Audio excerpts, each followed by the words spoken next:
Hi, folks, and welcome. I'm Marco. That's the guy on the screen. My name is there. What you're watching now is first of many recordings that came from a presentation I held at the beginning of December of 2023 at Press Center.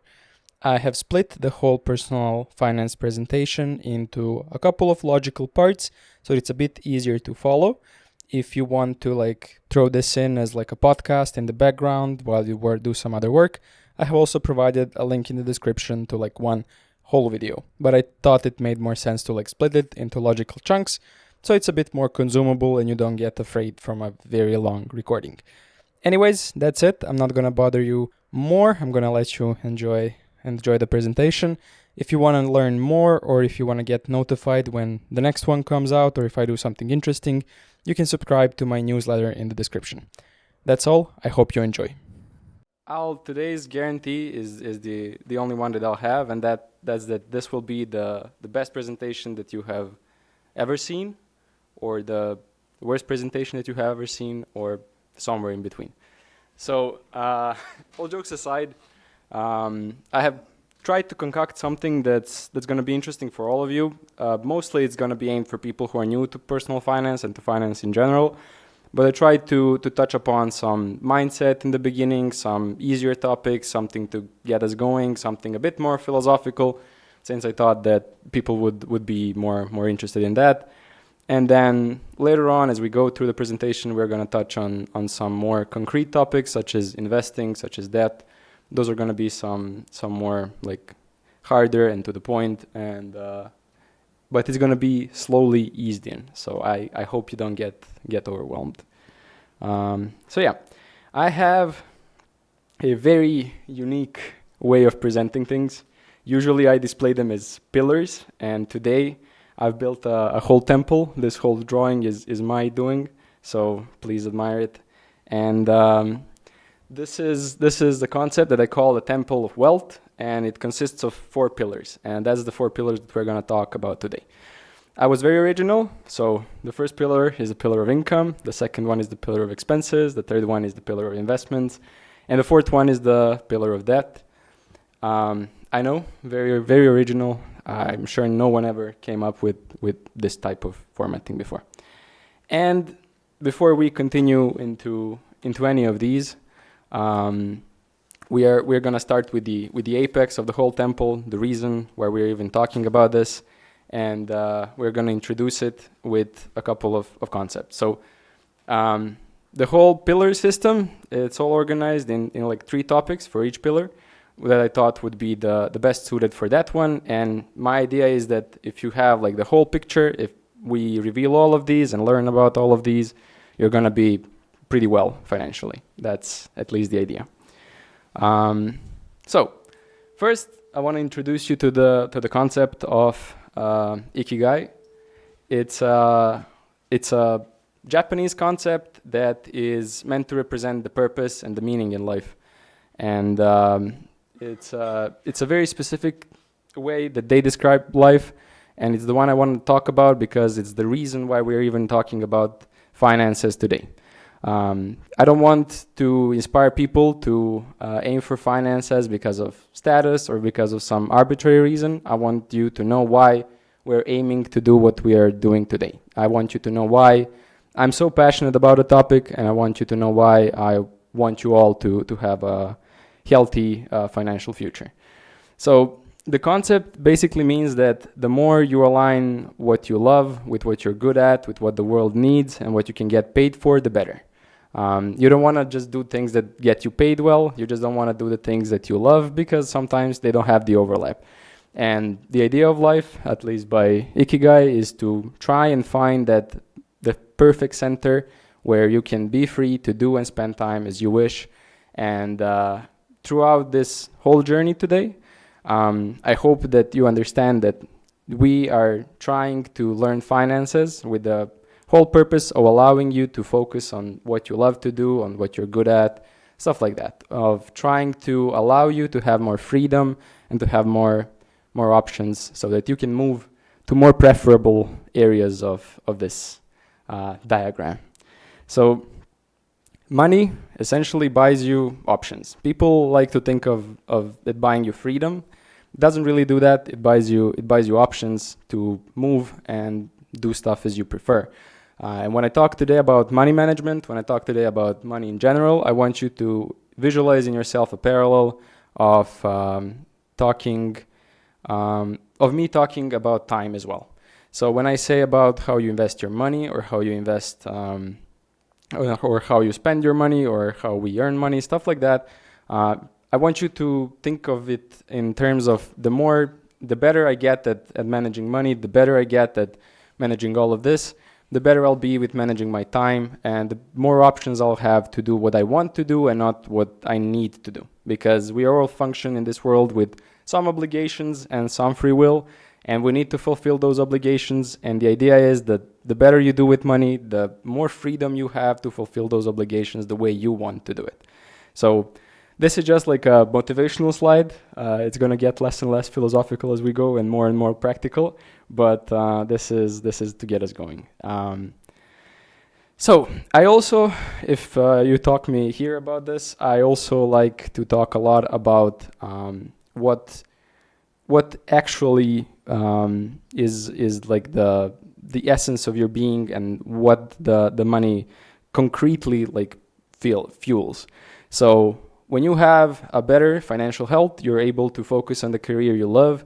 You're better equipped to do things more for the reasons other than just financial gain. And you can improve your health, you can improve your relationships, you can improve your career. It gives you options, and it gives you freedom to, with a little sacrifice of some time and a little sacrifice of some attention that hopefully you spend today and you spend across some time, you're going to see gains in all other areas of life. So we're not here being, let's say, like materialistic terribly. The point is not to acquire money for the sake of money, or to manage money and obsess over money for the sake of money. The point is that if we just be a little bit more diligent, we can improve our lives substantially in many other areas that are important to us. So that was the key of the whole like system, and that's like the peak motivation that all the pillars are aiming to support. And the other concept that I think is very important is to understand that how these pillars work in conjecture with each other. So usually the problem that I see with people is that they tend to be like very good at one of the pillars, and then they focus on it, and because they like it, they enjoy it, they continue to focus on it. So I'll give you like a couple of examples of like some arbitrary numbers, and let's imagine that you get a score from 1 to 10 on each of the 4 pillars, and I'm going to give you a couple of examples. So this first guy, he is very well paid, but due to the fact that he's well paid, he doesn't really pay much attention how he spends his money. He doesn't really invest it. He thinks he earns a lot, so he just like, spends it however he finds. He is okay with that, since he has a lot of money. He doesn't get in terrible debt, but on the other hand, he also like will get an unwise purchase, or might get a car that he can't really afford, but it's kind of cool. So that's the first guy. The second one is a student that's looking for a job. So he doesn't really earn much or anything. His spending is quite good, or he manages his spending quite good because he has to. He doesn't have much money, so he tends to balance things out. He doesn't really have any investments, and he doesn't really have any debt. In this category, just to not get confused, the better the score debt, that means that you have less debt. Doesn't mean you have more debt, so just to not get confused. Then we have some guy who is like, I don't want to care about money. I don't want to think about money. He earns fine. He doesn't really care how he spends. He doesn't really care about how he invests. And, he's okay with managing debt because he just earns fine. And we have like the hardest category. That's like a person who is very unfortunate, in a very bad position, doesn't have a really good job, probably has people to support, has some spending on point. Those type of people tend to budget really well because they have to, again. And they're struggling. Of course, they're not investing, and they're in a bunch of terrible debt, usually like some mortgages and multiple different credit loans and stuff like that. So when we see this structure, usually we like, even this crowd, I like personally know of people who tend to like either be too focused on or too knowledgeable, for example, on investing and want to start investing and get into it, but they don't have other stuff in order. Or maybe some people who are very diligent about having like a proper budget or something, but stuff like that doesn't really impact that much. So for a person who earns a lot of money, he probably only knows how to improve the earnings. So he's gonna, in this example, increase his score from like 7 to a 9, and it's gonna have like an impact of his complete financial score. Is gonna increase it by like 28%, which is decent, right? He might even work harder and increase it even more, and he's really making good money, but his score is not impacted that much. So, and by the same token, the more he makes, the more he has the tendency to just spend it unwisely and to just throw it away and get like in a deeper trouble because he just increased his lifestyle. So what I propose here is that you try to balance it out. So just improving your spending habits a little bit more. You don't have to even have a proper budget or whatever. He's gonna probably make much bigger difference in his life. So improving his investments with the kind of money he makes, it's gonna be relatively easy to like get this score a bit up, and also like getting rid of a couple of unnecessary debts. He in this case, just by improving those scores a little bit, he managed to improve his total financial state by 3 times. And similarly, you can imagine that like a student getting a job is probably the most impactful thing the student can do. And like him worrying too much about investing or spending or whatever wouldn't help him as much. And so on and so on. Of course, like still, you're gonna have tougher times and easier times. It's like you're always gonna have those types of unfairness. But in this whole presentation, my aim is to like give you a well-rounded view, and for you personally to aim to at least have like maybe above average or a decent earning, a decent spending habits, maybe have some sort of a budget, be knowledgeable about investing, be like proactive, try to think, try to learn about it, and don't get into stupid debt. That's pretty much like the goal. If you do that, that's like not being exceptional in any of the categories. I think that you, by my example, these arbitrary scores that don't really translate too much, but are here to illustrate the point, they're gonna matter a lot. So the idea here is that these work in conjunction, and if you're really good at one and really bad at the other, you're not gonna both well in general. So yeah, this is like just another like philosophical principle, and now we can come to our first proper pillar. So the first pillar is the pillar of income. It's the one that's again, like I ordered them in the order of I would say like how direct and how hard they are to understand, and also in order of importance. So I'll try to introduce some concepts here. So this is people, if you don't know what S&P 500 is, it's like a stock index, it's an investment thing. And usually people tend to want to invest money in it because it's like a safe investment. Here we have a similar concept. It's called S&P 500. And it's effectively the investment fund that invests directly in yourself. Like that's why the first topic here is what I like to call S&P 500. So let's define some concepts.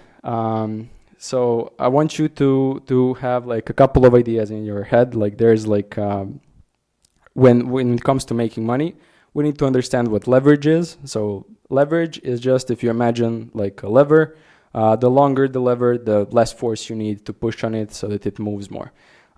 So in our scenario, when we talk about leverage, we talk about how much money do you generate per unit of time when you do a certain activity.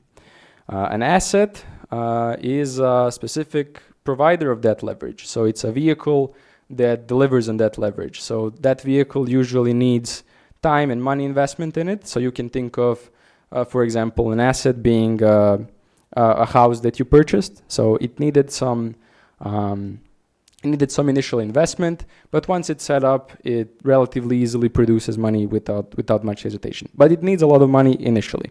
Some other types of assets might require less money and more time. It all depends on the specific asset, but overall assets are providers of leverage. And then conclusively, if you want to make money, you put your time into these assets that you previously built. That's pretty much it.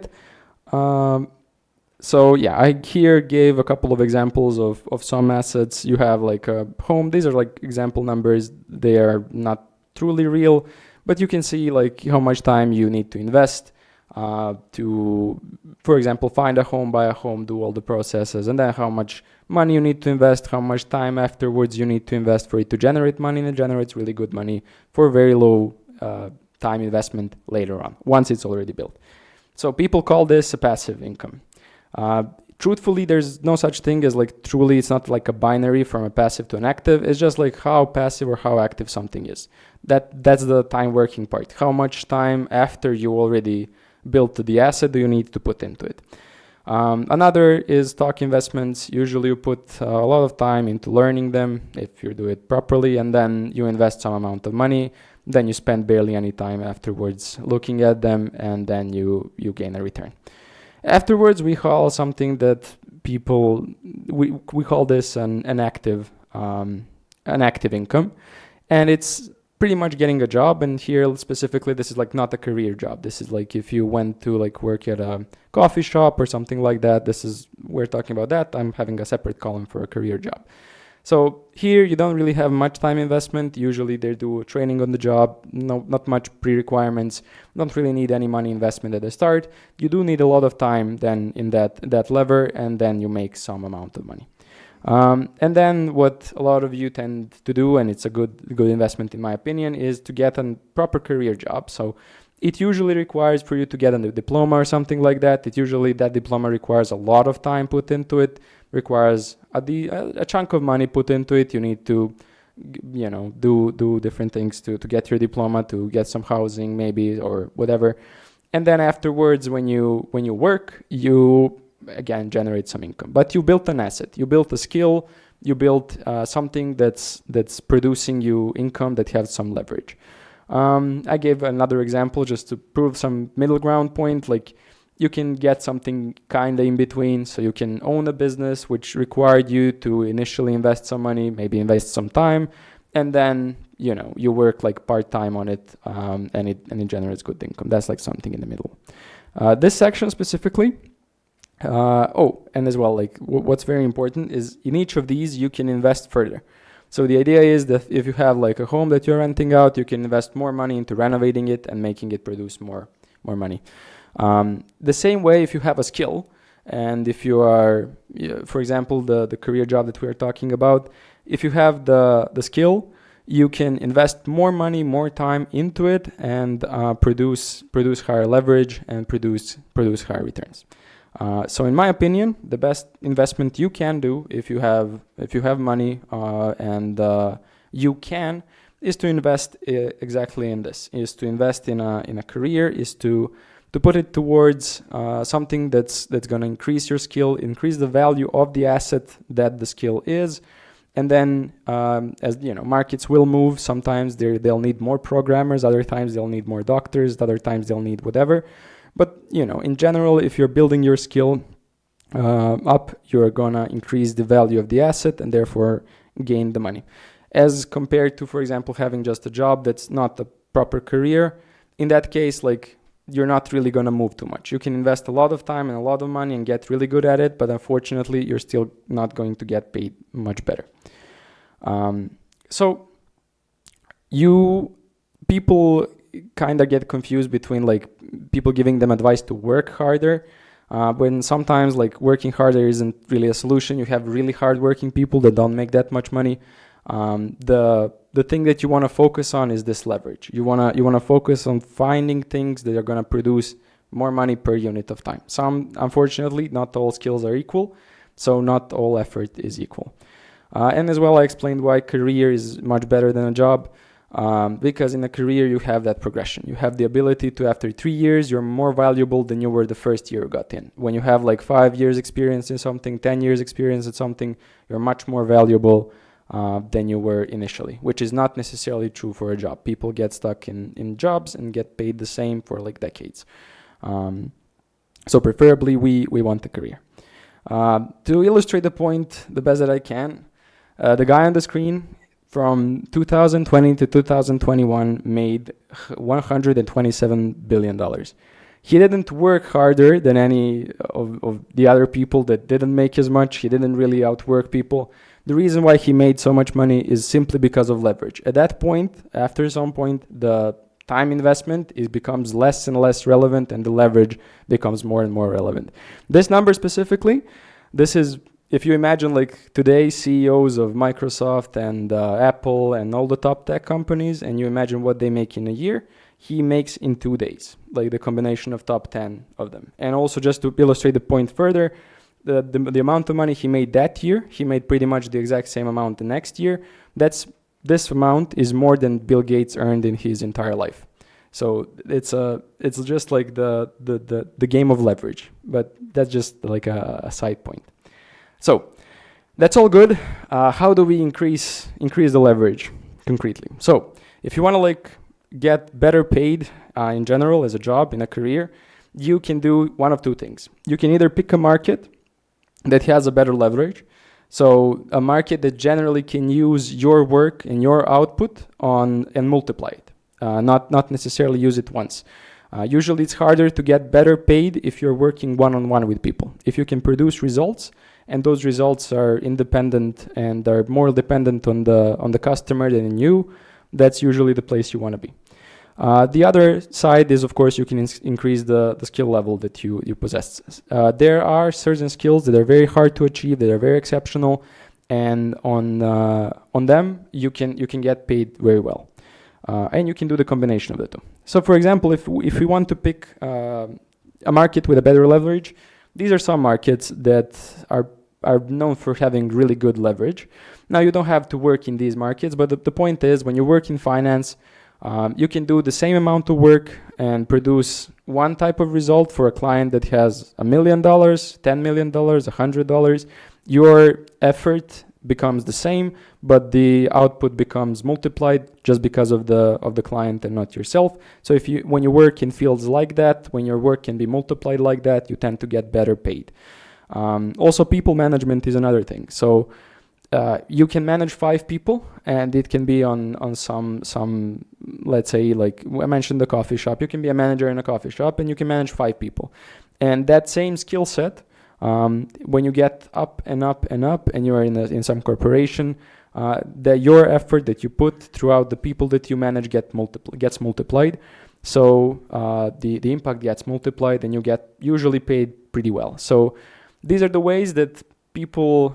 Marketing is the similar thing. Marketing in media is kind of the same thing. So it kind of takes the same amount of effort to produce the piece of media that gets like 1,000 views, 100,000 views, 1 million views. Doesn't change the effort on your side, but because of the leverage of the whole market, you'll get paid better. And of course, code. Code is like you write the code once. You're going to write the code, and it's going to be same difficulty for one company that has just less customers, and you're going to get paid less as a programmer than the other company that has more customers, and you're just going to get paid better, not because you did a harder job or more work or whatever. It's just because the leverage was higher. Your work could have been used more times and more intensely.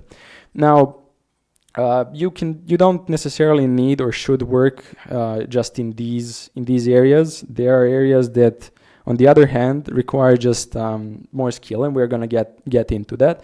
But if you can imagine how intense these markets with these high leverages are, you can imagine that combining them gets pretty insane. So if you get to be like a people manager on people that code, or you get to be like a programmer that works in finance, stuff like that. If you combine these tend to pay really, really well then if you merge them together. Now, if you don't want to really do them, you're not just passionate about any of these or don't find them too interesting, you can either try to do other types of jobs that have some contact with these markets. That's usually going to be good enough. And on the other hand, like I want to touch on the right side of the panel. So to increase your leverage through skill, it's kind of gonna require, again, like you pick a field or a skill that you wanna master. And we refer back to the first panel of the Ikigai, the whole thing. You want to pick something that works for you, something that's a combination of what people need and a combination of what you want to do. And then you learn the skills that are required there. You try to excel at them the best that you can. You learn how to interview for them. If you know how to get hired initially, and then learn if eventually over time you believe that you're undervalued, how you can get rehired at a better spots. There's like specific skills for interviewing, and then on the job, you then focus on asking people on how exactly you can over deliver, and then just basically repeat the whole cycle and go to the as much as you want, like as high as you want. You can do this for things that this is good either again for things that require a good amount of skill. So imagine being a doctor, imagine being something that requires like just a ton of effort, a ton of skill that has really high barrier to entry. This will work really good. You'll probably get paid okay or good, because simply put, you'll be valuable because it's so hard to acquire your skill. Or on the other hand, you're just gonna pick like an area that's easier maybe, but it also has like a room for growth, and then through that growth you can excel and you can have the space to gain better income. So the important point that I don't want to get lost here is that it's a lot easier to excel at something that you want to do and you're passionate about than to be mediocre at something that you're not. And usually, as long as your skill is somewhat viable, it's much better to pursue that than to just be like, okay, Marco told there's like 4 things you should do in life and we do those. You don't want to do that. That's not ideal. It's much better for you to like be in the top 10% of something that maybe is not as popular, and you're gonna feel better about yourself. You're gonna want to excel. It's just gonna be better on the whole like Ikigai diagram thing, which I like a lot. So some examples to give you some edge. I wanted to give like some practical advice for each of these circles. So if you're struggling with interview skills, you can learn how to stand out and how to commit to certain parts. I don't think this presentation is like too in depth in that. I think these all like deserve like separate topics, and you can master all of these. But if you want to like prove to people that you did something, I want to like if you're early in your career, even while working your job or while trying to acquire the job, try to prove and try to acquire proofs of skill rather than just telling people that you know something, because that usually like works much better if you just show them and it's like implied that you have a skill. And the fourth here, just like as an extra point, but we'll have like a whole discussion, is you want to help people around you. You want to provide as much value as you can. When you're actually working in an environment, it always pays off to be the person that people can rely on, be the person that like adds value to the group and not just subtract it. So try to add as much value as you can. If someone needs help, if someone's new, just like try to help them, try to be around. This is gonna pay off like dividends in a long term every time. Even if you're like purely selfishly driven, this always like pays really well back. So that's the first one. Last one is gonna be also a bit philosophical, but not it's gonna like tie nicely into the previous one. So you wanna build goodwill. So money essentially is just the value provided times some variable M. I called it M because I wanted to call it M. There's like nothing special about it. And that variable M, if you essentially provide more value than you're paid for, you're gonna generate goodwill. This sounds a bit silly, but this basically means that if I come here, if I host this presentation, if I give you value, if I hopefully you find this useful, you find this like insightful, and I don't charge you for it, I'm gonna gain goodwill out of all of you. You're gonna like me, hopefully. Now, If I am, on the other hand, taking more than I'm providing, if I am overpaid in a sense, then people are gonna dislike you. You're essentially like a type of a scam, and over time, even if you built some goodwill, even if you did some good things, over time you're gonna run out, and yeah, people are just not gonna take you seriously.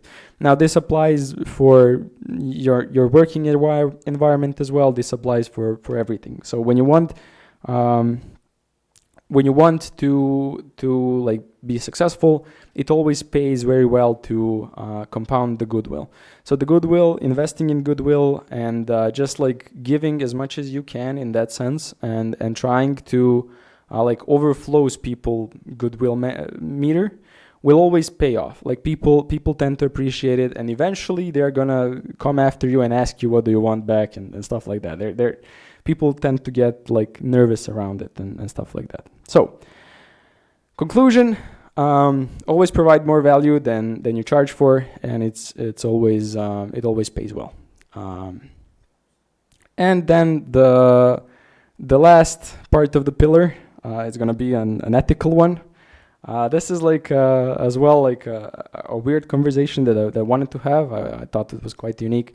So usually like people have some stigma around making money, and especially talking openly about making money or making more money or stuff like that, and tend to feel like it's evil in a sense, or it's bad, or it's like something they shouldn't do or shouldn't strive for. It's not like a good value to have, to ask for more money or to go towards that.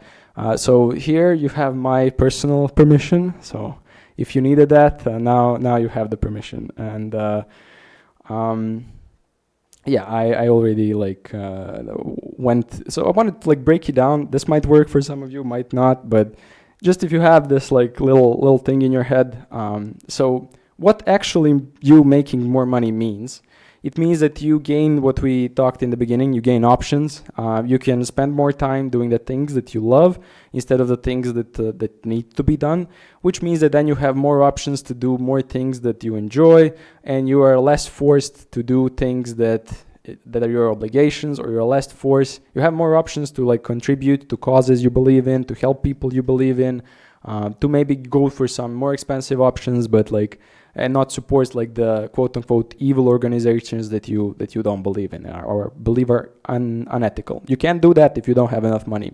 When you don't have enough money, you just need to do what you need to do. Also, the more you earn, the more you charge, the more you can give to people. So this is, in a sense, like when I was young and really young, we had like a flower shop. We were selling flowers, and when I think about that, and when I think about people buying flowers from us, I always thought about how satisfied they are, how happy they are, how they want to buy more flowers. It's never like an experience where like I feel taking the money from them, or not doing anything that's good. In fact, the more we earned from flowers, the more we could invest in like getting like better stores for them, getting everything better, and improving the whole thing, giving more value, giving back to the people that entrusted us. So if you are creating a business, or if you are just working a job, or if you are doing anything that you can charge people for, but you are actively not, even though you're passionate about it or whatever, and you've built a lot of goodwill and something stopping you from deep inside, this is again like, you should do it. You're providing the other person an option for a mutually beneficial transaction. They're happy, they're getting something they want. You're happy, you're getting something they want. You get to then improve your process, you get to improve what you're doing to give even more value, and then everyone wins. It's just like a win-win-win. On the other hand, you don't make more money, you do less of what you want, you support more corporations, you don't provide like people options to get the value from you, so they need to resort to someone else who might be less ethical by your standards. And it's just like, from the moral obligation to the world, I want you to make more money. That's like that's the whole sentence. Yeah. So that was the most philosophical of the pillars, and I hope you enjoyed that. So the next one is gonna be a little more practical. It's called pillar of expenses. So the first one is one of my favorite topics, and when I talk about finance and in general a lot, I want to talk about this famous concept that's called never skip dessert. So the concept comes from like some bodybuilder that was trying to like lose weight, and they asked him about his diet, and he was telling how every day without skipping a beat, he always like makes sure that he eats one piece of dessert. And the point was that like he knows when he like negotiates with himself, when he makes his diet, when he makes his plans, he knows that he needs to give himself like a proper and workable solution, and not force himself to do something that he should do. Instead, make him do something he wants to do. And making a budget is a negotiation with yourself. So we're talking when you want to make a budget, when you want to make your budget successful, you want to spend money in a certain way. You can't do it on the lines of how it should be. You need to do it on the lines of how you want it to be. So when you look at the budget, when you look at something you put in front of yourself, I want you to be happy about it. Like if it has no joy in it, and if it provides like no freedom for anything, you're not gonna follow it. You're gonna be like a terrible boss from both sides. Like I have like an analogy here. This is me trying to sell you the whole analogy.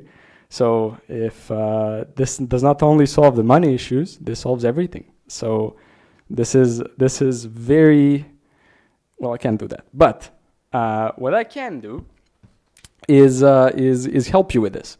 When I ran into this issue, it was when I was figuring out why my scheduling is not working. Right. I try to schedule my time. I try to figure out like why, no matter how I make my plan, I need to study on this day, and do this. And I had a lot to do for like my faculty or whatever. I would never like follow the schedule. Sometimes it would work for a day or two. Sometimes I'm really hyped, and then I wake up and then I do something, and then yeah, I just fail. What you need to do is to present yourself with this whole mindset of the negotiation, right? Just in this case, you're both the boss and the employee.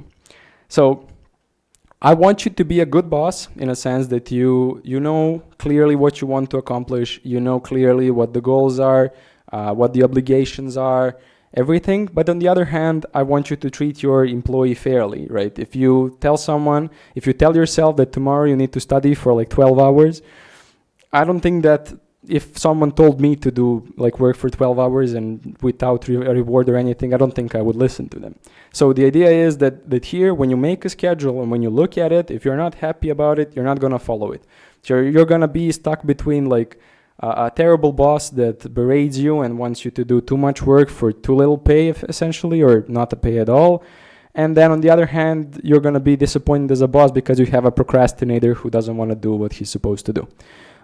So the idea is you make a schedule you're happy with. Plan everything you want to do in it. When you look at it, you're happy about it. This applies back to the budget that we are making. When you're making a budget, make sure that you never skip dessert. Make sure that no matter what you do, if that's something that you enjoy, if it's something that you need and want, it's necessary. You're not going to follow it through if it's not something that you can agree to. So there's like a good sentence that I put there. Treat yourself like you would someone you care about. If you find this difficult, when you negotiate with yourself, imagine someone you actually care about, because usually people don't give themselves this amount of respect. So this is like a budget. I'm not gonna go into budget making right now. It's very specific for different people. But imagine like this is an example, like half of your budget goes on obligations. You pay for different bills and stuff, and then you're left with half the money. You can split that half and half, and one half is like fun money. The other half we do smart investing stuff with, and that's like something that you can probably agree to. Now your scales are gonna look different, but that's the idea. Basically, don't put yourself on the unrealistic schedule. You're never gonna accomplish it. If you want to be consistent going to the gym, don't expect yourself that you're gonna go like 5 times a week every week. That's just not realistic. So that's the first topic. The second topic is called lifestyle inflation. You probably heard about this.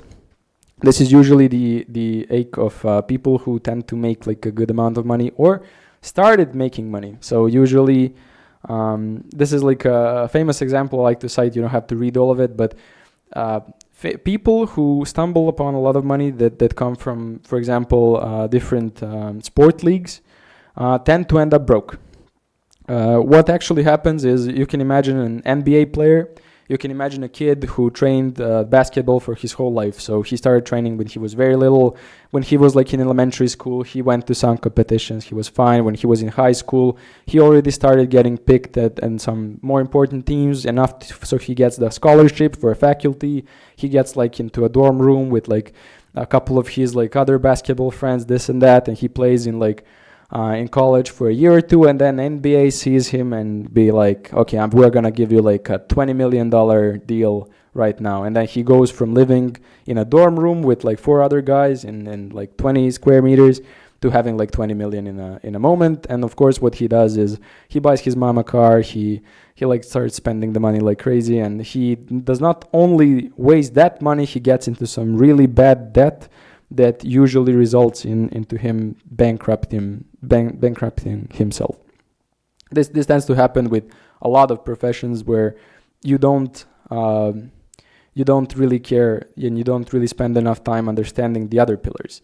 And getting really good at one pillar tends to like give you some sort of a complex. You can imagine that most NBA players, by statistics, only last for 1 season or maybe 2 seasons. And of course that once you get picked, you're not going to think that you're going to last for 1 season. Of course you're going to think you're the best basketball player ever. If you didn't think that, you wouldn't have trained for 20 years probably.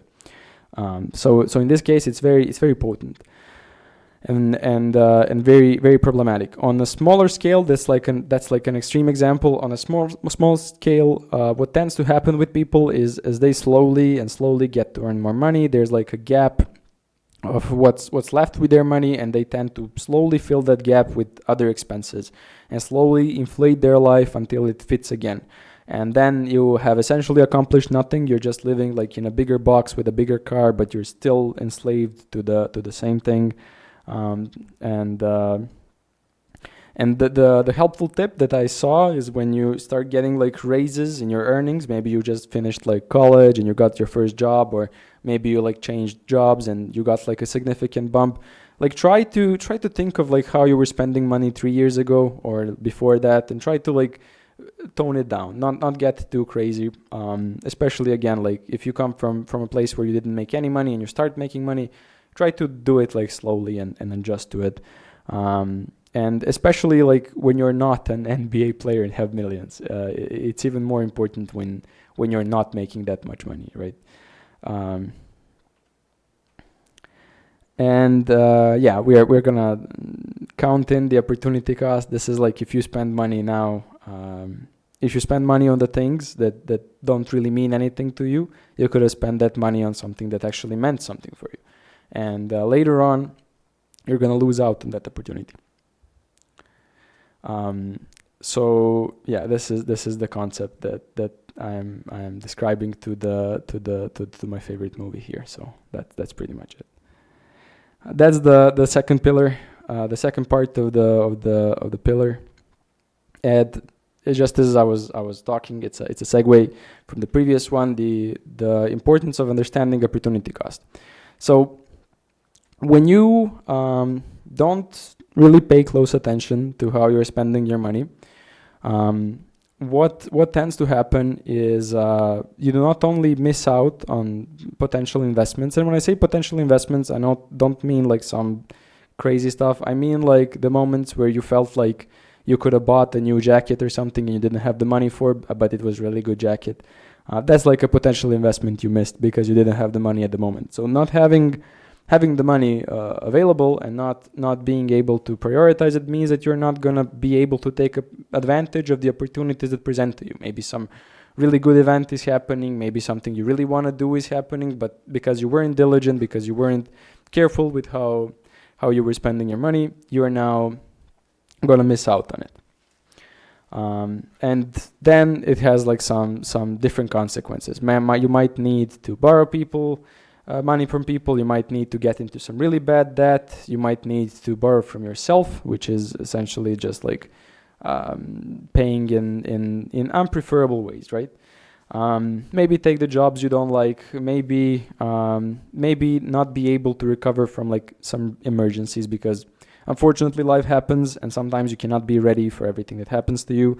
And in that case, if you are completely unprepared, that sort of emergency, when you don't have savings, when you don't have a proper plan, can throw you off the guard completely. And this applies again. I want you to be very careful about these long-term opportunities and these long-term optionalities, as we talked in the beginning, so that you don't sacrifice them for short-term satisfaction. So we are now going to go to the part that I know that people like to talk about, and it's the pillar of investment. So this gets a bit more technical than the previous pillars, and we're gonna get into some numbers. It's gonna get fun. So if you were bored by the first part of the conversation, the second part is gonna get the logical side of your brain on. So the first concept that's very important to understand when talking about investments, any type of investment, is the idea of compound interest. So there's like a concept in finance that just it's simply put, it just implies that instead of, for example, getting the gains just on the amount that you have from this year, you reinvest that amount, and that rolls into the next one and the next one and the next one. So when you do stuff in life, it always rolls out into the next and next and next, and then it compounds. This, we're gonna talk about money. So in this case, I'm going to give you some hands-on education, actually. So we're gonna go to one of my favorite sites, which is called Investment Calculator, and I'm gonna give you some examples of some really simple examples of what compound interest can do.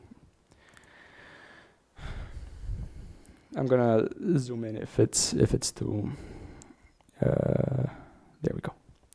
Okay, so compound interest implies that, let's say you start with $100, and let's say that each year that 100 increases by 10%, right?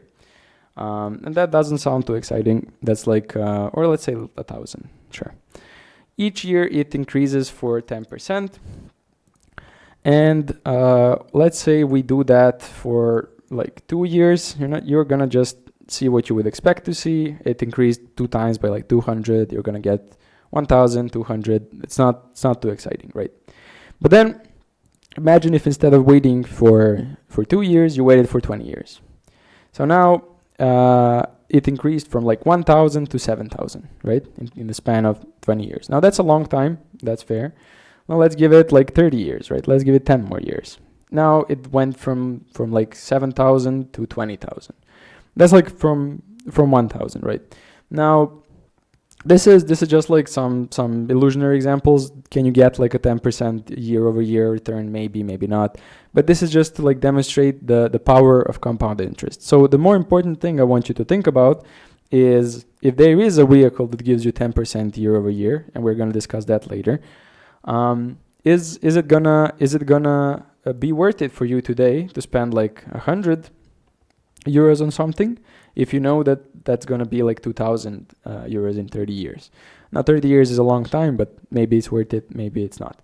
Another thing also is to just give you an example of, this is like a standard one that people show, is because if you start working and you work for 45 years, and out of each paycheck you like split 100 euros every month and you invest it for 45 years, you're gonna be a millionaire. This is just like a famous example.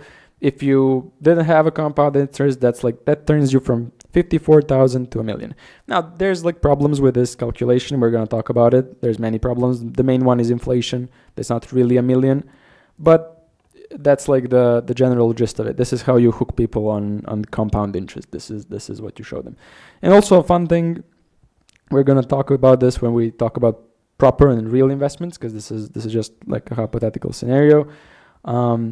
The important thing to understand is that the longer the time horizon you have, the more time the money and other efforts in life, but let's talk about money now, have the opportunity to grow, and not just grow, their growings get to grow.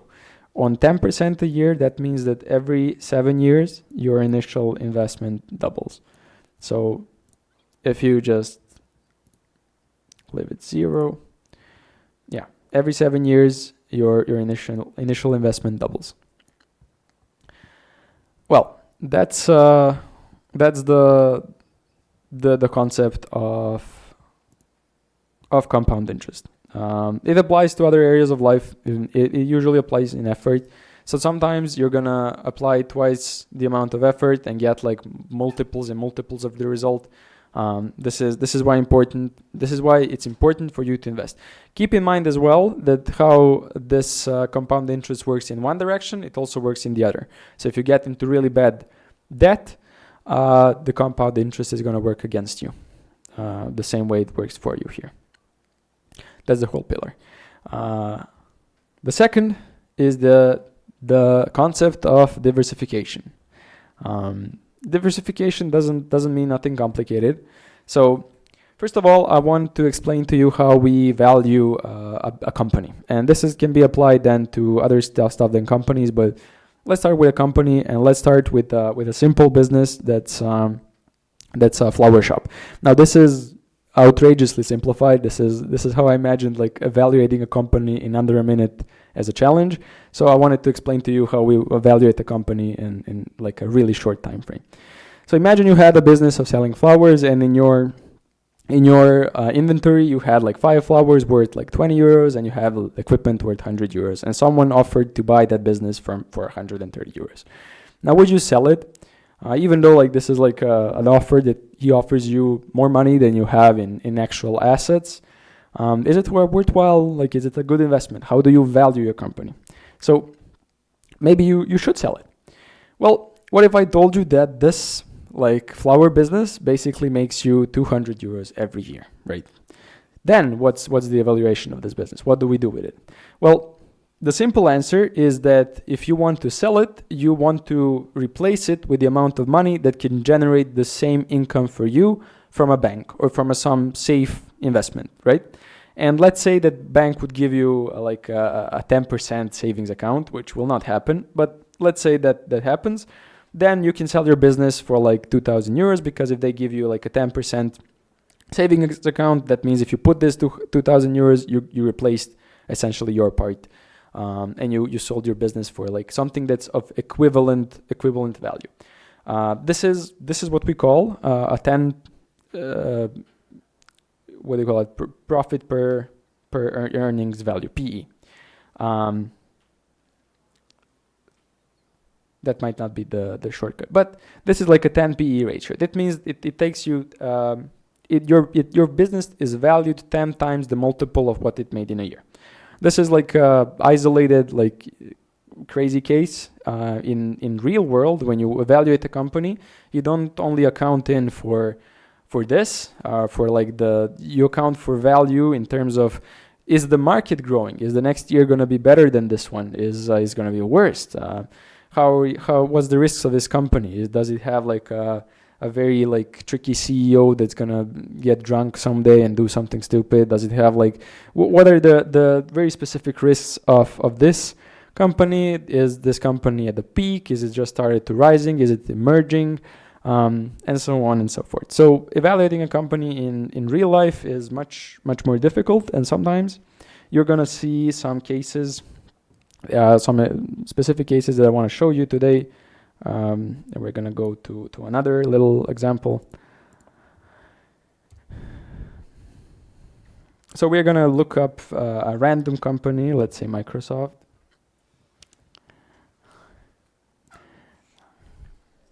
And if you look at its PE, it's easiest to look at the PE. That means that when you buy stock in this company, it's gonna basically take 36 years for your investment to return. So you remember how earlier we were talking about how it's gonna take us 10 years for our flower shop example. In this case, it's gonna take you 36. You count in the price 36 years of profit for Microsoft, and you might think, well, that's pretty crazy to buy Microsoft at that valuation. Well, we can look for some other, stocks. So we can look, for example, for an AMD stock, and you will notice that if you buy actions of the stock, it's gonna take you about 1,000 years. It's gonna take you about 1,000 years for it to return. So you might ask yourself, well, who is buying the actions of this stock? Like, they're not going to be alive. Their great grandchildren are not going to be alive for it to turn profitable.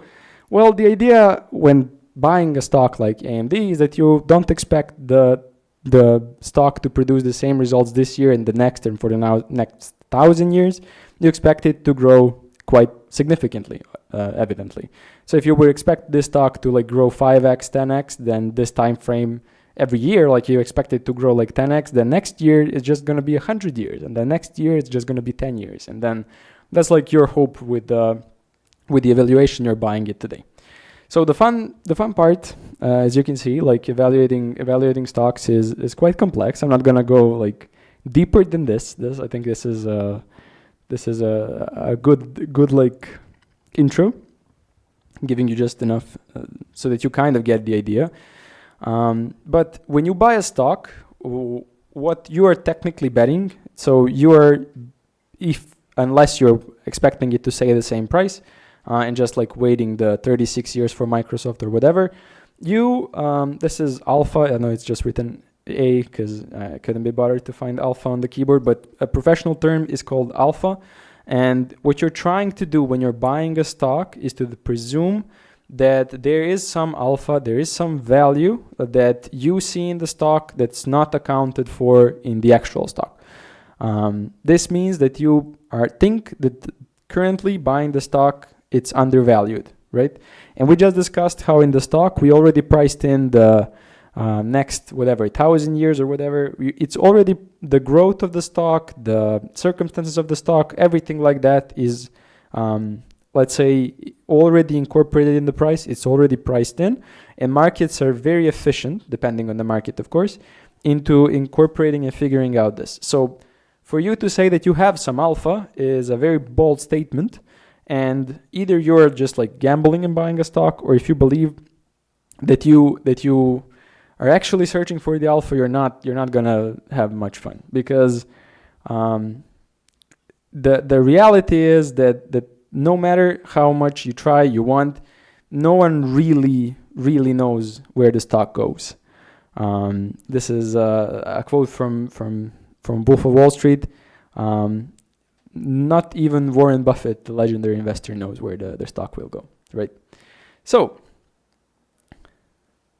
to further prove this point, because people want to be day traders, there's been a lot of studies done. This first one says that when you are trading as a day trader, in 97% of the time you lose money over a period of 300 days. I read this study specifically. There were 5,000 traders. Only one of them beat the market. So that is a true statistic. That's a newer one. That's from 2015. That's the newest one that we have. An older study found that about 5% of the traders were profitable. This is on a period of 2 years. I don't know if we tested them for a longer period if they would be profitable, right? And there are much more statistics that are going to show you that picking stocks and trying to figure out which one is the good time to buy and which one is not in a good time to buy is kind of always a losing game. So, what's the way to predict the stock? Well, it's to cheat. Basically, if you want to know where the stock goes, the only reliable way to do so is to be high up in that company and have some insider information that public actually doesn't have. So that's your edge. Of course, this is illegal. So what you want to do here is, if you are in a high position, then you don't buy the stocks. You tell your nephew to buy the stocks or something, because he's not tied to the company. But regardless, if you don't have that ability, if you're not a high executive in these like big corporations, then you can be a part of a team of quantitative researchers who are very, very cracked. Those are like people who you saw at math Olympiads and stuff like that, and then at top schools, and the best trading firms pick them and then put them all together in a room, and then for a year straight they're trying to find the alpha, and then they find like a slightest edge in the market, like a 0.01% difference in the price, and then they throw like millions at it and exploit that alpha, and then they move on. So that's like the other way of predicting or like finding value in picking stocks reliably. Well, you might be quite discouraged at this point and ask me what should we do then? Like, why even invest money? Why even do any of this? Like, what's the point if it's so grim? Well, what we do is we diversify. So the idea is that we will not invest in a single stock. Instead, we are gonna invest in something called an index fund. An index fund is just a basket of stocks. So instead of buying like a singular stock, you buy a collection. You buy a dozen, 100, 1,000, based on a sector, based on a region, and any other aspect. You can buy stocks sorted in any way you want. And there's like many examples of these different like indexes. Some follow like American market, some follow like NASDAQ, some follow the total market, the everything that's going on. Some follow just like healthcare companies. Other are going to be like a very, very specific. You can pick and choose any of these. And then how do you evaluate which one you invest in is basically, again, your kind of belief that the market is gonna overperform the other markets. And also, like, you're gonna get all the money that all the day traders are losing. So it's kind of like, since trading is kind of a zero-sum game, meaning that for you to get money, someone needs to lose money. And we saw a lot of people are trying to pick stocks, so a lot of people are losing money. So if you're just patient and invest in something safe long-term, usually tend to make money. Of course, like, this is not, anything's not guaranteed. There's risk involved here, but diversification, for example, instead of buying Microsoft, you buy NASDAQ 100, which is the top 100, not really tech stocks, but you can imagine it that way. Top 100 tech stocks, kinda. And instead of like being reliant on Microsoft's performance, you're reliant on the whole sector. And if Microsoft suddenly bankrupts, you're not going to be out of money. But on the other hand, if Microsoft has some crazy new AI and they explode, you're also going to be like lower returns on your end. But it's a risk management strategy, so it like makes your risks a lot lower, but also your returns.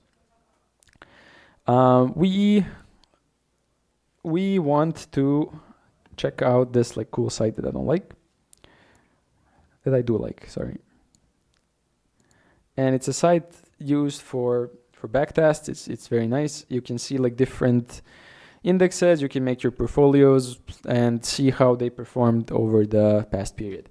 Now I wrote down the important disclaimer here, but basically we're going to look at some past results, and they do not predict anything close to like future earnings. And it's very hard for people to grasp that, because people see a graph going up and they think graph is going to continue to go up. It's like a human nature thing. It's very hard to imagine that if graph goes all the time this way and then one day it just decides to go the other way. That's like, but that does happen. And we need to be aware of that. So we're going to look at some famous indexes. So for example, this is a all world index. I think it contains like 3,700 stocks. This is an index for just an American market. We can look at, for example, I'm going to give that because I did that as an experiment. We can look at the NASDAQ.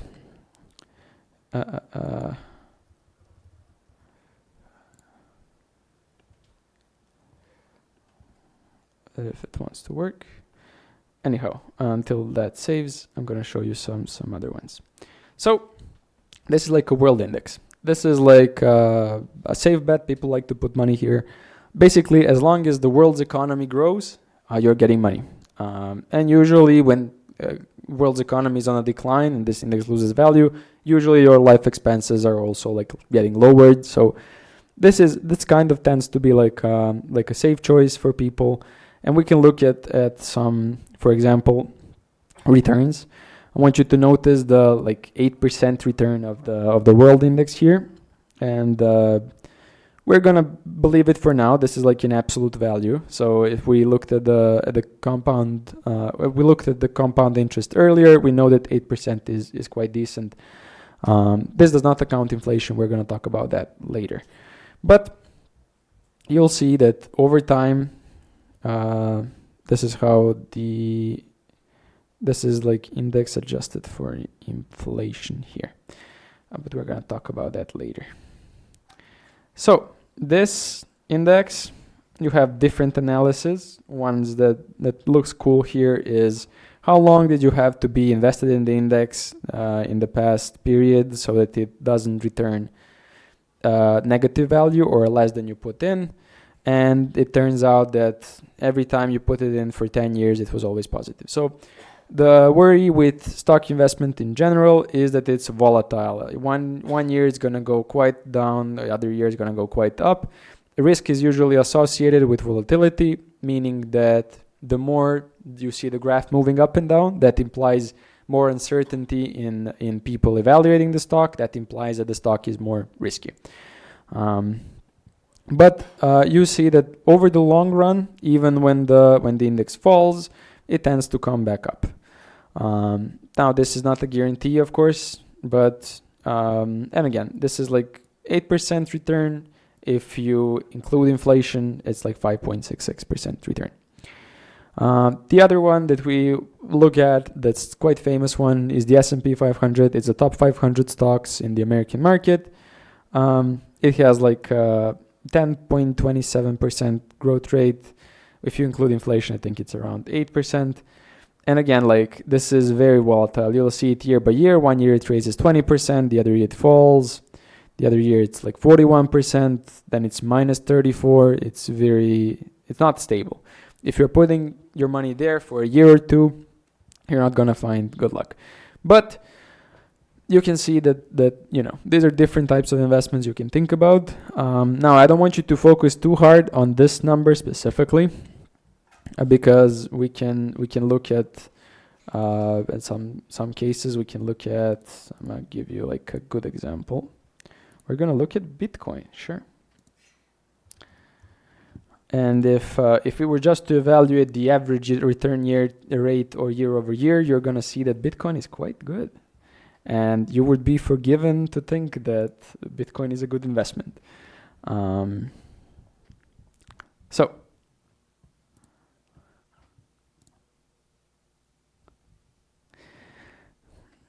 you can see this volatility.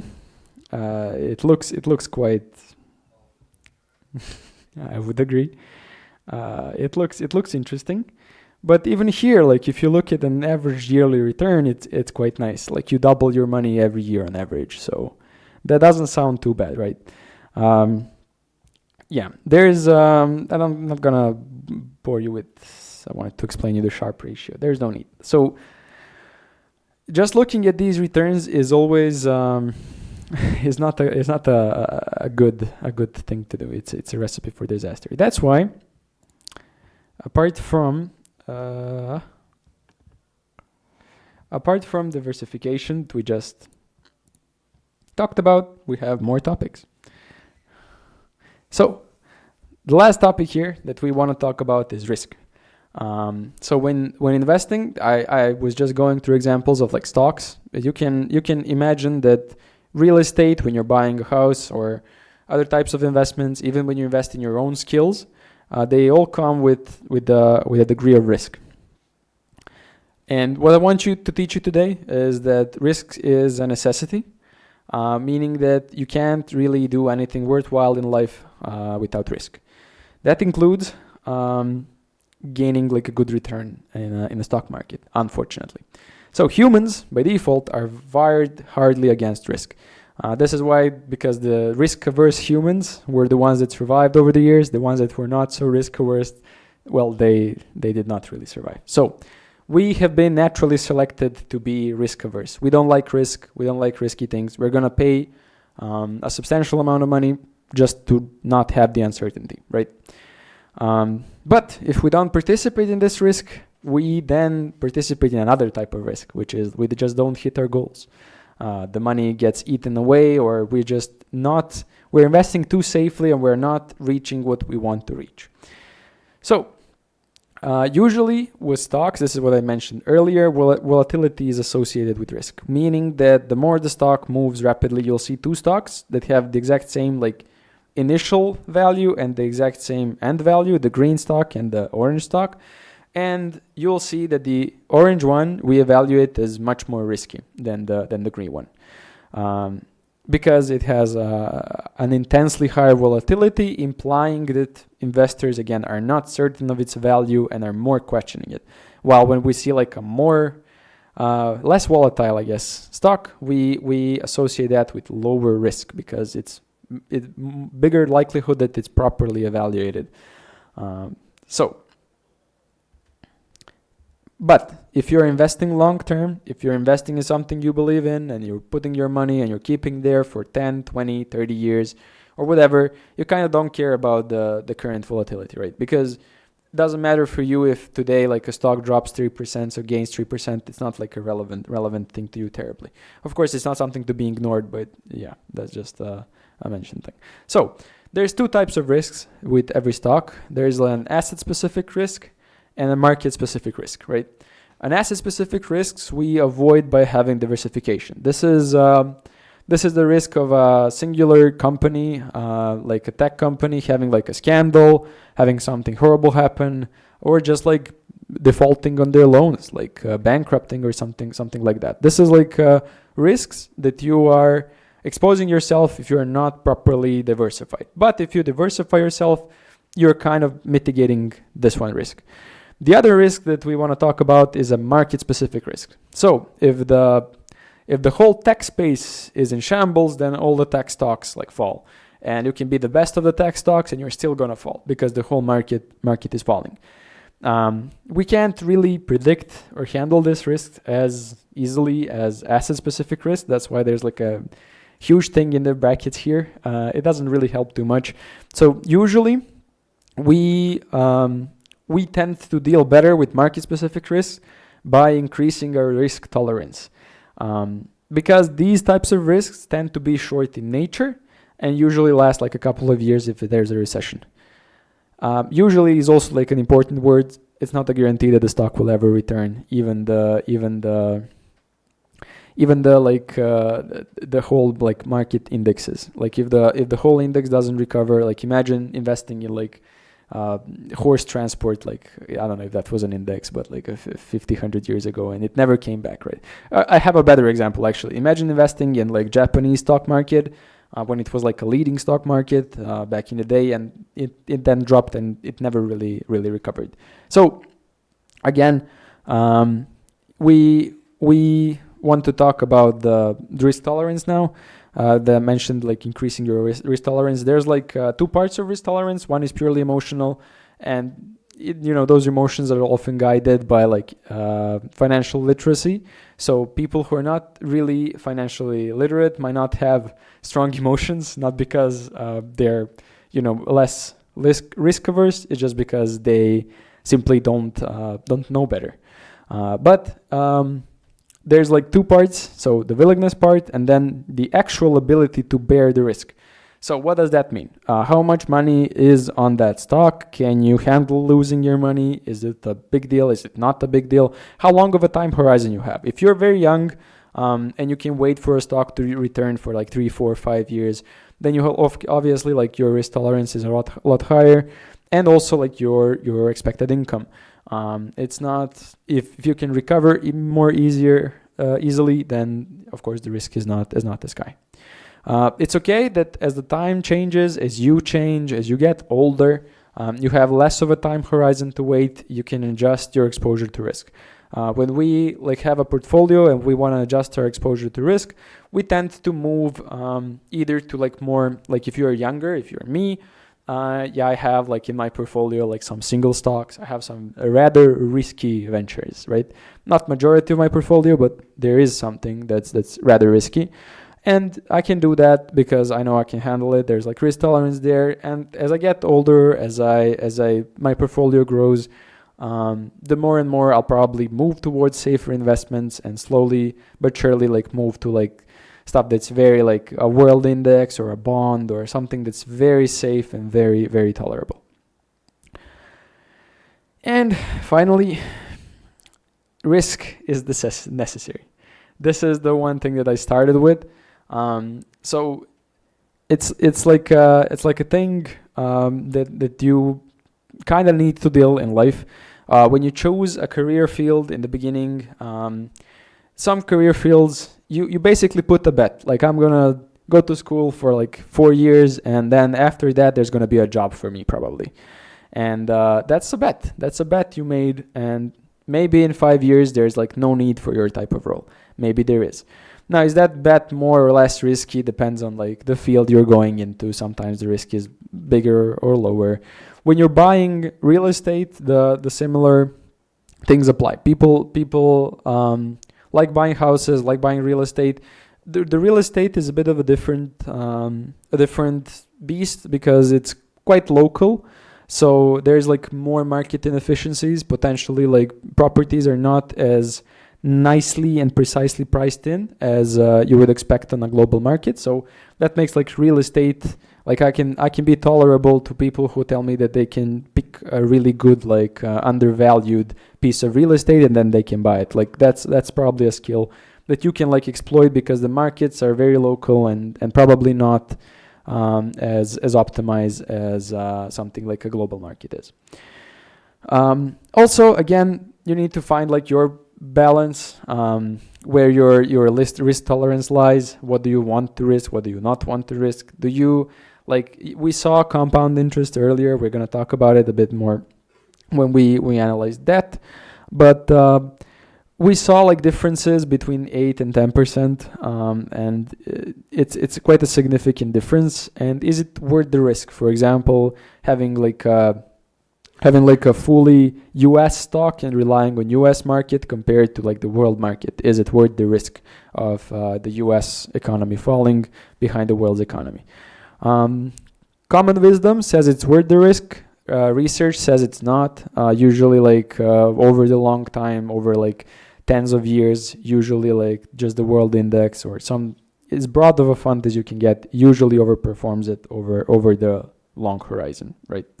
But again, the problem with all of this is that markets are ever changing, never predictable. You cannot really expect what's going to happen. That was the pillar of investing. It's a lot more hands-on, a lot more numbers. I tried to like give the higher level overview, not to go too deep into any of it. So I hope people who know about it are still still gave you something new, and people who didn't know about it are not overwhelmed.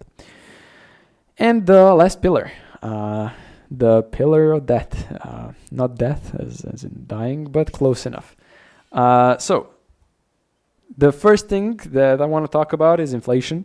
It's quite important to understand it because inflation is a source of nature that we all need to deal with, and it can work for you and it can work against you, and it's a topic that people tend to talk about, but maybe not like fully grasp it. So my hopes here is just to like give you like a general overview. So the inflation, simply put, is just the average rate that prices are rising. So if we average out the consumer goods like from year to year, how much they increased, they are just rising, and there's nothing like forcing them to rise. There's just like natural supply and demand, and prices simply rise. And then some economists calculate the inflation rate, and then that inflation rate is used in banks and stuff like that. It's all in all, it's just an average rate that the prices are rising. So in a stable economy, in a good economy, in a healthy economy, it's good to have a little bit of inflation, like 1 to 2% per year is really healthy for an economy. It forces people to spend money because if you know that your money is going to be worth less next year and the year after that as a business or as an individual, you want to spend it because it's worth now more than it will be in the future. Also, it's the inflation works for you if you have debt. If you're like paying some loans and you're having like 2, 3, 4, 5% loan, the inflation eats into that percentage, and it's quite beneficial for you. So essentially, like, helps you out. So essentially, since money is the blood of the economy, if you don't have inflation, if you go into deflation, that's really bad, because at that point, like, you can imagine money being hoarded, no one spending it, and that means that if no one spends it, everything just stops and the economy doesn't really work. So you need to kind of put the inflation to work. In general terms, the higher the inflation, that means that more spending is occurring, because people are scared that their money is losing value faster, so they want to spend it more. Sometimes they're spending too much money, and given that they're spending too much money, they start increasing the inflation more, and then other people go into panic, and that's how we get into hyperinflation.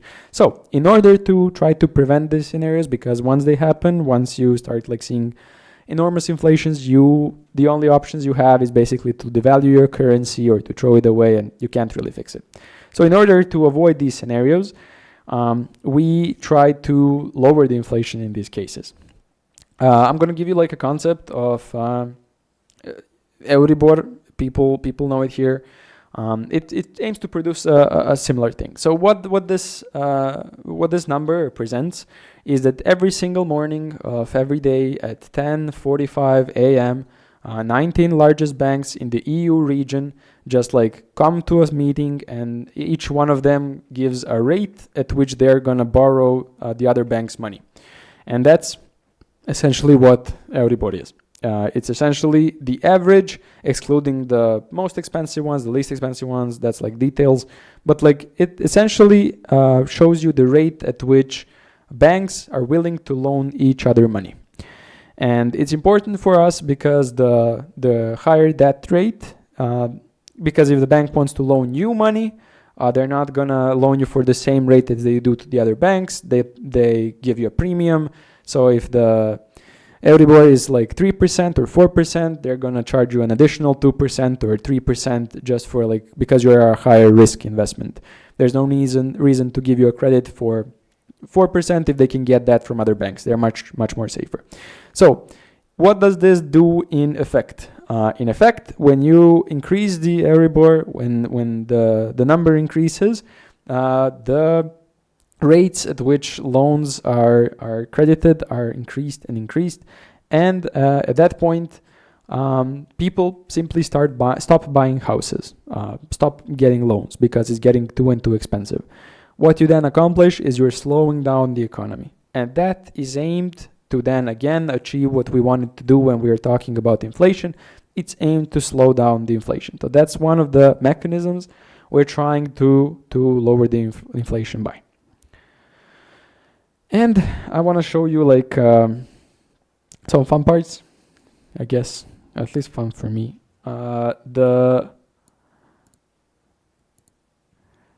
I'm not gonna have this here probably, but the first one just calculates how much you would pay for, how much would, if you took like a $200,000 loan 30 years ago, and essentially it was at 5% rate, you would have to pay in total almost $480,000. And people look at this number and they'd be like, okay, why would I take a loan? I'm going to pay like more than twice as much. But what people fail to account for is that this is not the same money it was when you initially took it. So you took the money 20 years ago and it had one value, and you're taking it out now and it has a different value. And this is not like a correct number, because this assumes that you're paying back the whole loan at one moment at the end of the duration. But the important point is that this kind of like shows you that if you have a really low rate loan, let's say like 3% or something like that, it is essentially free money, because simply put, the value of the asset is going to grow enough and the inflation is going to eat enough of your loan, so that even though on paper you're paying like 2 or 3 times more money, essentially in real value you are paying the same amount. That's why inflation is very helpful to you, especially when you have low interest rate personal loans when buying a house. So this is why like this looks awful when you compare it to the initial number, but when you take account the inflation, it's not really this number. It's closer to probably like 300,000 or 280 or something, but probably like a good calculator online for this. But it will deflate the amount of debt you have. This is also why when you're taking out loans, and we're going to talk about this later, and for example, your monthly rate is like 500 euros or something, and you fix that, that means that in the future, since the inflation works for you, you're going to be paying $500 each month fixed, which $500 today and in 10 years and in 20 years and in 30 years is very different money. It's significantly different. So that's why like locking it now today, if you have like a low interest, is a very good idea. Anyhow, we had some, we wanted to go back to the calculators I show you and to kind of like show inflation, but I think we already did that. So I'm gonna go back to the presentation, because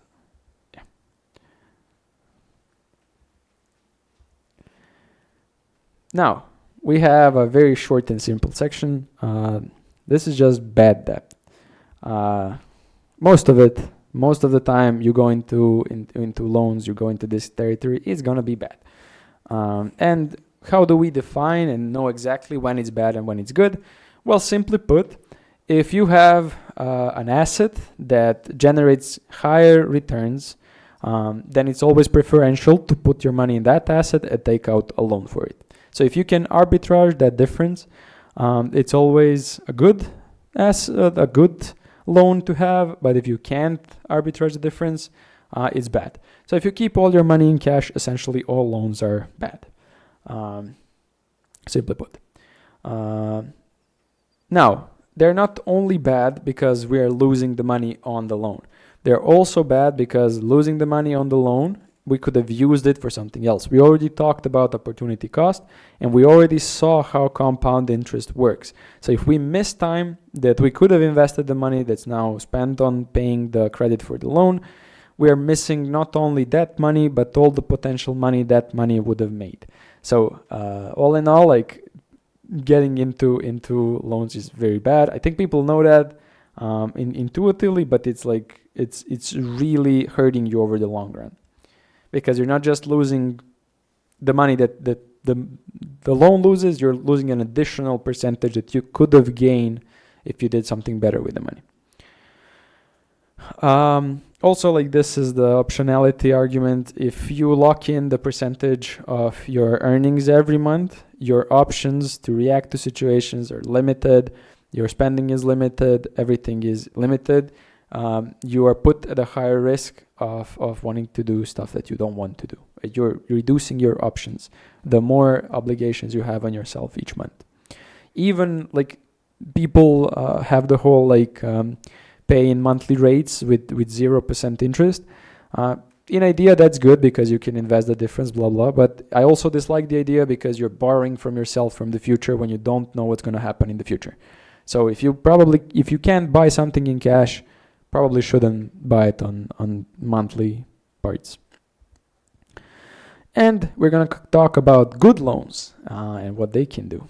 And how can this happen?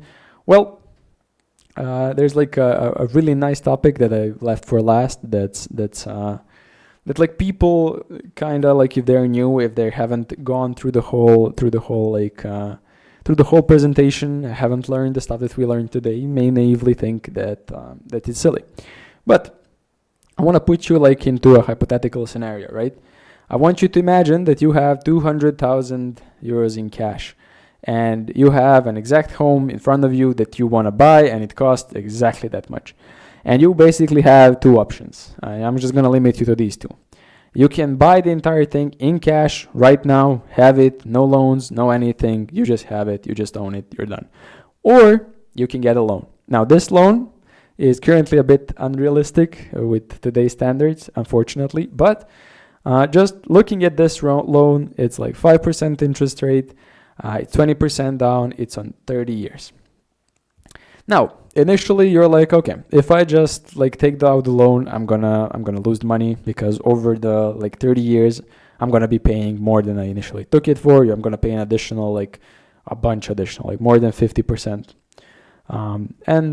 But of course, you know better. You've been listening to me for the past hour and so, and you know that that's not really the whole picture, right? So let's say that instead you manage to reinvest this money into the tool that gave you 10% a year. Now, not only did you not go into the minus, you actually ended up profitable. So in this scenario, the money, imagine you have 200,000, you put 40,000 as a deposit, and you invested the 160,000, and then out of the 160,000, out of the profits that generates, you paid off parts of the loan every month, and then the rest just stayed reinvested. You would have been pretty good. Not only that, if this is numbers not adjusted for inflation, you'll see that with inflation, the first 200,000 doesn't change because you spend the money now. In that case, if you bought it in cash, the inflation doesn't count. You bought it immediately. But if you do it with a loan, you're still very much in the plus. Now we're gonna count the appreciation of the house. The house gains some value, and there's like a difference there. But that's like a different story. And then we're gonna also try, instead of you spending buying the house at all, you found a place to rent, and you paid 800 euros a month, and you were able to reinvest the whole 200,000 instead of buying. And in this scenario, you would have been quite a bit better off in the long run. Now, these are hypothetical scenarios. This is again 10% a year, so that's not risk free. So that's a bit silly. And also, I want you to know that I didn't include a lot of factors. Rent would have increased over 30 years. It wouldn't stay at 800, so that's a bit unrealistic. I didn't include if you rented the property that you bought. I didn't include like a lot of other stuff. This calculation is not as simple as I presented it, right? Like there's stuff I didn't include, but I assure you, and we have a proper, like a nice calculator here that does a bit better at accounting for like different things and stuff like that. You can play with it, and it will tell you if you should rent or you should buy, and it's going to include all the inflation and all the appreciation of the assets and everything. But at the end of the day, there's like another rule that people like to follow, which is the 5% rule. So if your yearly rent is more than 5% of your desired home, you can consider buying it. This is gonna allow you to buy a home before I would, but it's and also like keep in mind you might be willing to pay a premium to have your own house. Like there's like a benefit to it as well. So you might be like, okay, fine, it's not a good financial decision, but I want a home. This is more for if you're going to rent the place. So if you're looking at purely as an investment, you should consider other things. The 5% rule, I'm going to give you an example. If in Belgrade, you can rent a place for, let's give it 500 euros a month, 600 euros a month, then we basically times it by 12. So let's say 600 times 12, that would be like 5,000. And then if that 5,000 is 5%, then the full amount would be 100,000. So if you can rent a place for 500 euros, if you cannot buy a spot in Belgrade for 100,000, you probably shouldn't buy a spot. That's and currently in these conditions, usually you're not gonna find. And this is also, keep in mind, we have some very bad loan rates at this point. So yeah, stuff like that. But all fun, all games. That was the pillar of that, the pillar of death, I guess. And that was the whole presentation. That was the whole temple.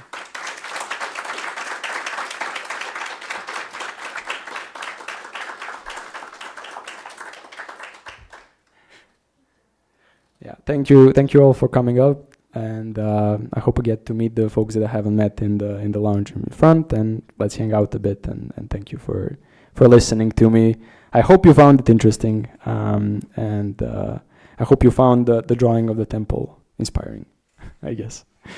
Yeah, that's all. Thank you.